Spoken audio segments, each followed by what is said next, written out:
I'm Elizabeth Foman, and I'm with the Instructional Support Services. It's not your imagination. There are 6 consultants that have been up here, back and forth. I've worked with Shawn almost every day since I've been here. I've almost been here 2 years. He's been here much longer than that. He's been here since 2014. Shawn wrangles all our media students, and he has a tremendous amount of institutional knowledge. He also has a Michigan Emmy, which I did not know until I read this bio.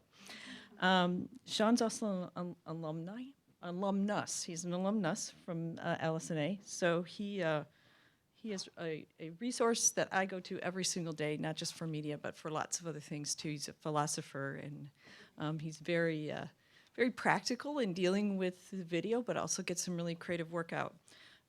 Today he's going to share some considerations and best practices regarding the design and assessment of video and audio assignments. Thank you. Thank you, Elizabeth. And I want to thank you all for coming to this. I think I'm really excited about being part of this growth of video projects across LSA, across disciplines. To share a kind of short personal story about myself and kind of the power of this kind of experience, not necessarily video, but just like thinking outside of the box as far as beyond papers. I went back to school after 10 years of being out of school. And I initially went back to school to do social research. I was really keen on becoming a sociologist. And I took a video class on a whim. I inherited a camcorder from somebody and wanted to learn how to use it better. And day 2 of that class, they had me shoot something with the camera creatively. And it was like a light bulb went off in my head. And I realized that was what I wanted to do, not sociology, but video work. And I wouldn't have had that experience if I hadn't gone outside of the sociology kind of bubble of paper and research and field research. And so I'm really excited about this because I think, not saying that people are going to have my experience, but I think you could unlock in these students that you have doing these projects hidden talents, hidden interests, or even hidden passions like what happened with me. And so I think this is a really important when you think about like what the role of a liberal arts degree is, right? And so kind of expand experiences, and this really fits in that. So I wanted to talk today about some of the kind of more practical considerations when you go to design one of these assignments. Now, this is just things that I've kind of picked up along the way. Your mileage may vary on some of this, but this is, and I actually agree and disagree with some of the things people have said up here as far as their own experiences go. But really, it's going to be you running through the class a couple of times before you really find the best way to run it for your course. But there are some things to consider. So one is to think about like what kind of video project works best for your course, right? So, the video essay, which is like, exploding on YouTube as far as the explainers videos, or the longer form essays like Every Frame of Painting or Lindsay Ellis or people like that, those are really great if you're going to do like solo projects, right? Podcasts are also really great for solo projects. They're great as in they are just basically either like presentation projects that you can turn into a video assignment or papers that you can turn into an assignment. You can also do documentaries, right? Have them go and interview people out in the field, do original research, right? The only con to that is that you're going to have them plan out. They're going to need the access to talk to the people. So they kind of have to think about that as well. And then in terms of like skits or shorts, think about it in terms of like students synthesizing the material and presenting it in a creative way, right? And so skit does not necessarily mean that's just going to be, an intro language course kind of skit that, you could have somebody take and just take an idea and inject it into something creative. You can do this either really low production value or high production value. It really depends on how much you want to devote your class to devote to it. The more complex, the more time it's going to take, and the more expertise it's going to have. Also, a note about solo versus group projects. group projects, video is very time intensive. Even the like podcast editing portion takes a while. And so being able to share that load across a group is really valuable. It's not to say you can't do solo projects. It's just that when you have group dynamics, it spreads that load out. Also, consider your educational goals. How does this project enhance, the student experience of the course? How does it help them take the course content and think about it in a different way? And you also want to think about like what skills you're asking them to learn, right?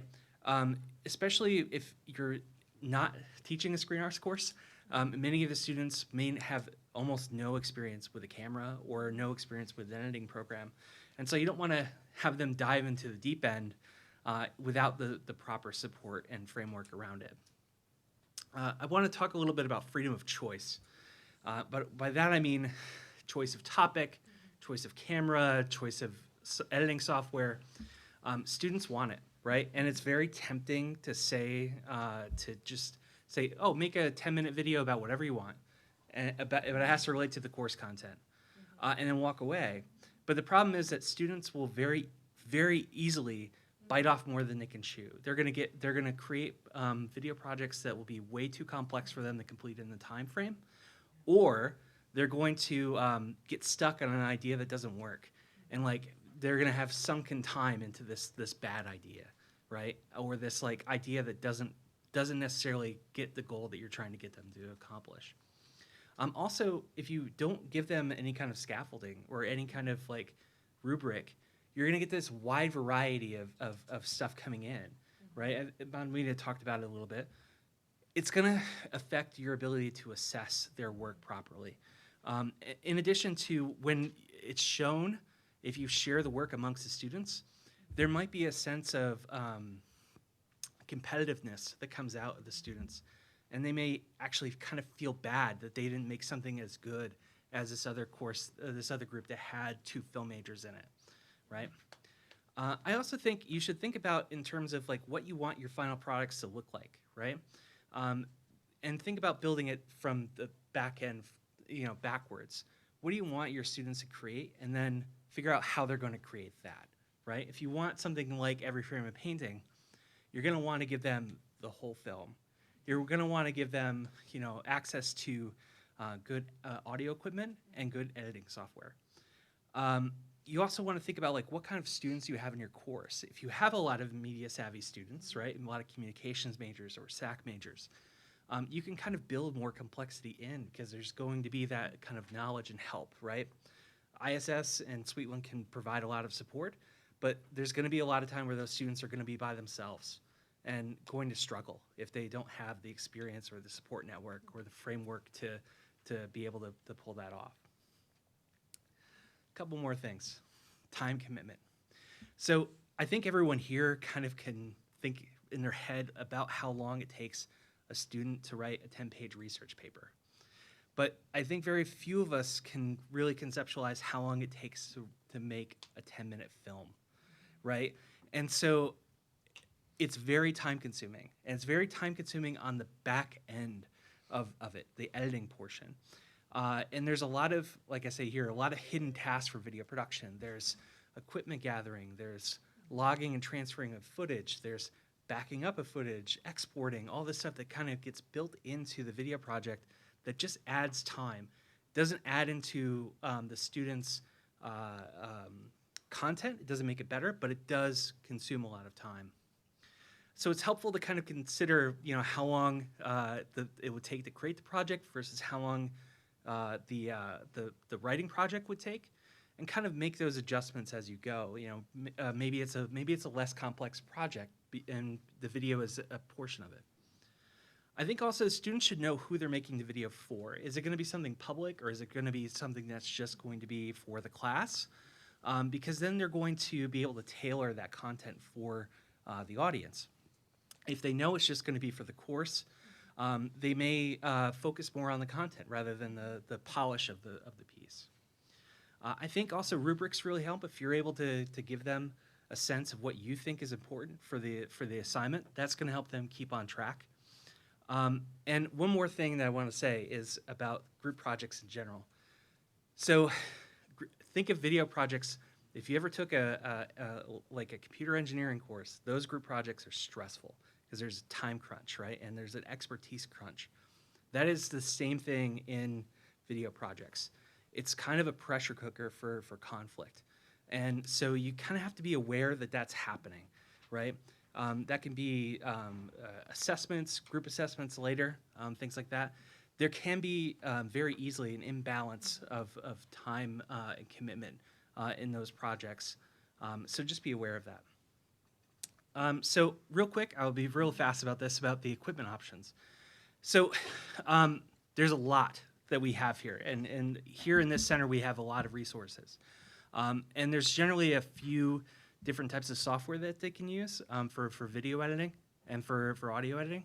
My biggest advice here is to think about who is in your course. If it's people who may not have experience with this stuff, make it as simple as possible, right? And make everyone use the same stuff, because that way you're going to get that even playing field of finished product for you to be able to assess properly. If you say, oh, use whatever you want, then the people who know cameras will go take out fancier cameras than everyone else, and they're going to get a shallow depth of field, and they're going to get these beautiful looking things, and everyone else is going to use their cell phone camera, and it's not going to look as good, although that's not as much as it is nowadays, as it was. So yeah, feel free to contact me if you have any thoughts about creating a project like this. I can help you and connect you with the kind of resources that you want to that you'll need for your project. Yeah, so thank you.